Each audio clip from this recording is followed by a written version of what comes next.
Just a little disclaimer before the video starts. I need to apologise that I didn't start documenting the process of building this specific puppet until I was about halfway through making it. The only reason for that is I started before I had any audience watching, so it didn't really seem like I needed to. But I can give a little bit of a prologue before I get to the halfway point, because I did take a bunch of pictures of the bare armature before I actually built up the body shape with the foam. So my apologies if anyone wanted to see that process, but I will be making another puppet for Stuck in a Loop, and with that one I will definitely document the process from the very beginning, so stay tuned for that. But for now, please enjoy the absolute insanity that is me making this ridiculous puppet.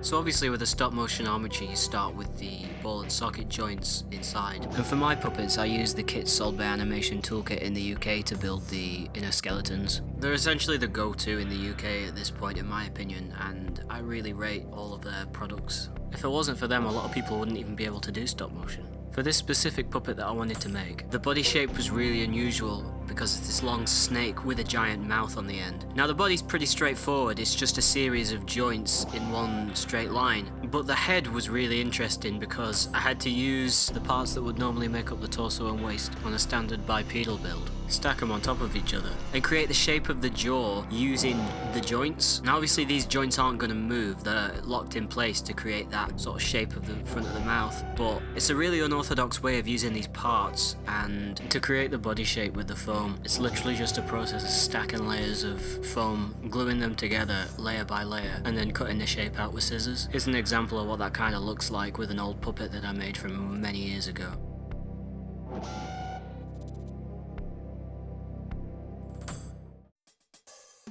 So this is where I'm at with the bird puppet from the Stuck in the Loop project. This is the antagonist from the second sequence. Obviously those eyes are the main thing from the first sequence that the puppet has to, contend with. So yeah, he's like this kind of snake thing. His mouth opens and this disgusting phallic tongue comes out, but that's all part of the idea. It sort of curls up like a frog tongue. For today, what I'm going to do is I have to focus on the inside of the mouth. The skin of this thing is more or less the same as the other puppet, where it's like a stitched together cloth, and I've done that here, but I'm not going to do that now because sewing's a nightmare and I don't like it, so I'll do that later. As you can see, there's like a gap here, and that is just to give enough clearance for the mouth to move. Although I do worry that at some point it's going to become unstuck.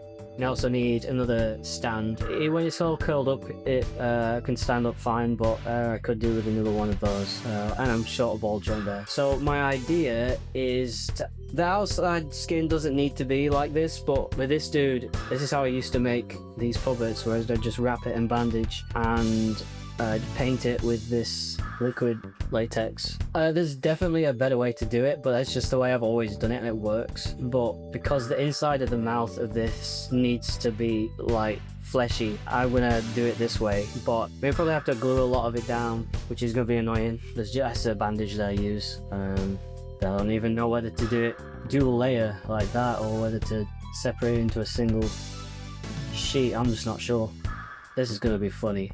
But just handling this constantly. So I'm gonna cut a bit of bandage and just cover the insides up to like here, because it's gonna have several layers of these teeth around here. It's difficult to cut when it's doubled up like this, because I don't want it to be too thin with this single layer. I'll move you over there, you disgusting creature. I'm going to attempt to do this single layer first. Obviously this thing will be wrapped in bandage too. It's going to all be like painted like red, like, because there's obviously the inside of his mouth. Okay, that works, kind of. Maybe what I'll do is I will... Been a while since I've used this. Oh boy, that's close. That's truly clogged. Oh, no, it's going all over the place. The nozzle can like clog and it could like go in your face, and it's not fun. There we go. I'm just gonna do a layer, a bit of a, and then hopefully it'll like put it skin tight around the form and just hold it it'll hold. Oh, it's got my fingers. Because once the latex is painted on, that'll like give it more. That'll reinforce it more anyway. There's definitely a better way to do this, but this is just how I've always done it. Maybe I'll just like fold it back on itself. I don't want this part to come out too far because the lips are supposed to be made of that Hessian fabric. When it gets on your, it's just like horrible, horrible stuff when it gets on your hands. It's already on my fingers. But you see, a lot of this excess is going to be cut off. Oh.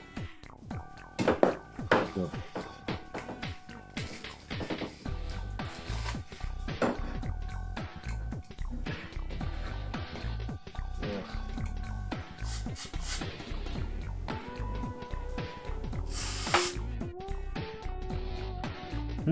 It'll do. It'll do.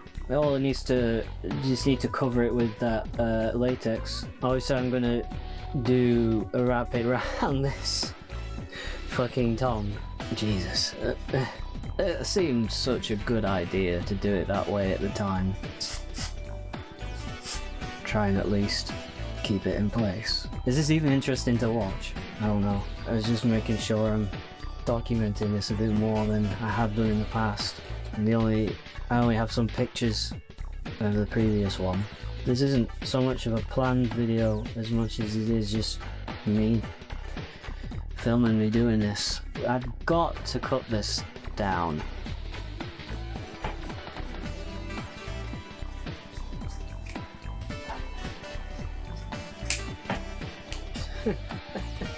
Oh, it looks fucking ridiculous. I'm sorry.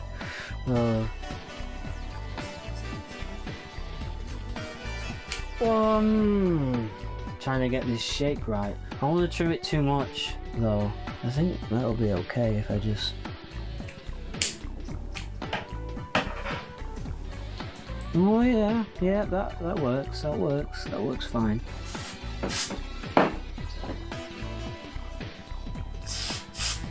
Like it doesn't. I don't think it really matters if the layers are like that uneven. It just needs to cover the inside of the mouth, and that's it really. Okay, so there's quite a big excess here. It looks like fucking Santa Claus. And a fucking white beard. That's funny. I can guarantee that anyone that makes stop motion armatures will say, this is a terrible way to do it. Well, I don't really know what else to do. There are definitely better ways. I'm having trouble with this part in particular. It's like, it's kind of getting some good coverage, but it's just this part I'm like struggling with. Well, what if I tuck it underneath? What if I do that? That works. I think that works. Screw that down then. Ugh, it fucking went everywhere. Down. Caressing it. You know what? I think it works. You gotta fucking curl it back. Oh no. Oh, it's disgusting. Good. Yes. Yeah. Yeah. Now I've got to do the bits. Now I don't know the best way to do this bit either. This is still a bit uneven, but it'll never be perfect, and if I try and make it perfect, I'm just wasting my time. Now, to cover the phallic object in bandage, do I do it with what? Just a single layer again? I just stand. What if I just oh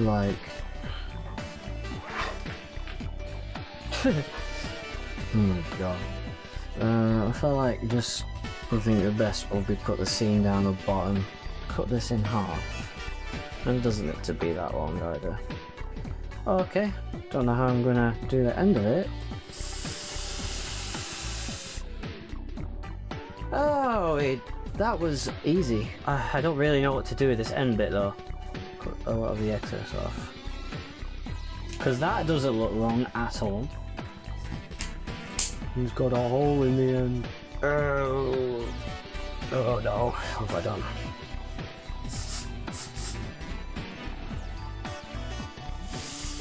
Fucking just close it up at the end.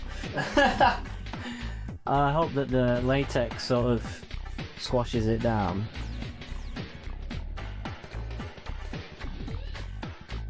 And now I'm gonna attempt to cover this in liquid latex. I've not used this stuff in a long time. And pour some in here. And now it's literally just a process of essentially just covering it in this. This is how I did this. The whole thing was done this same way. And if you check back on my shorts, I have a video about the Fallout short film that I made years ago.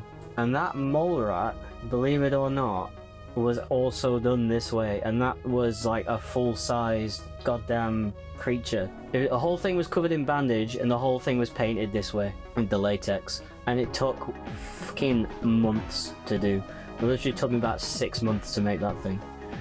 Basically just make sure there are no areas of bandage that aren't a little bit soaked in this. And once I've done this, I'm going to leave it overnight to dry. I'm going to add a bit more bandage to here. If I've got any like scraps. It's like small scraps that like bridge the gap a little bit more between what's got bandage on it and what hasn't. Put that over there just so it flows and the latex flows into, you know, the tongue to the rest of the mouth basically. And the thing about this is it's a bit nicer to use than the glue, because once it dries it just peels off. And I've had situations where I've had massive spillages of this stuff, and the cool thing about it is just peels off. Maybe I should have glued this area down a bit more, but too late for that now. Now, the whole deal with the bandage, and the reason why I use bandage, is because it gives it a surface area so it doesn't soak into the foam, and it gives it a surface to cling to. Especially if you get multiple layers going on, it'll just, you know, create that surface. I remember when I first did that blue dude, the lurker his name is, when I first did that, I think the reason why I did it that way is because I just researched someone online that made stop motion armatures like this with the whole bandage thing. I don't have molds. I don't have access to making like molded parts. I can't do that. This was just the best way. And it does take time. Like, it takes some time. When this is all done, the fabric, the hessian that creates the skin, is going to meet the lip here, but it'll be covered by the teeth. This would paint the inside of the mouth red, basically. It's like that fleshy red colour that the inside of a human mouth would be. The name of this little dude is he's called the Mouth. This stuff, like, does stink though. I actually had a jar of this in a cupboard that I had left over from the mole rat puppet, and it was from 2016, 2017, and it solidified in the bottle over the years. That was quite funny. I still haven't thrown it away because I want to like find a safe way to dispose of it, because it's not all 100% solidified. I should probably just pour it out, let it set, and then throw it, and then put it in the bin. I think I should have glued this down more, but I'm hoping that the latex will soak through and kind of do that for me. This fucking monstrosity. What have I created? What horror have I reaped on this earth in this fucking penis tongue? And this is not the last creature to appear in the film either. There is maybe 1 or 2 others that I also have yet to make. Because of the pattern of the gauze itself, the bandage, it creates like I think that's why I was looking up how to do it for like a more dinosaur style of like skin, and because it creates that sort of scaly texture once the latex is on it. If anyone has any questions about it or wants to know how I did a certain thing, I think I covered most behind the scenes stuff already in my shorts and reels if you come from Instagram. But if anyone has any questions on something that I haven't mentioned yet, I'll be happy to, I'll be happy to make a video about it. I like answering questions. It was like, people were asking me about, oh, how did you get the CRT look? How did you do that? How did you do that? So I made a short about it, and I've even had people message me saying that they want to try that, and that's really cool. Because CRTs are great, and the way that they look is unlike any other piece of display technology. Other than plasma, CRTs and plasma are kind of similar. They're sort of related technologies, but like nothing looks like those, and nothing will ever look like those again. Nothing will glow like they glow. I've sort of done one coat over the whole thing now, and I'm just gonna have to wait for it to dry.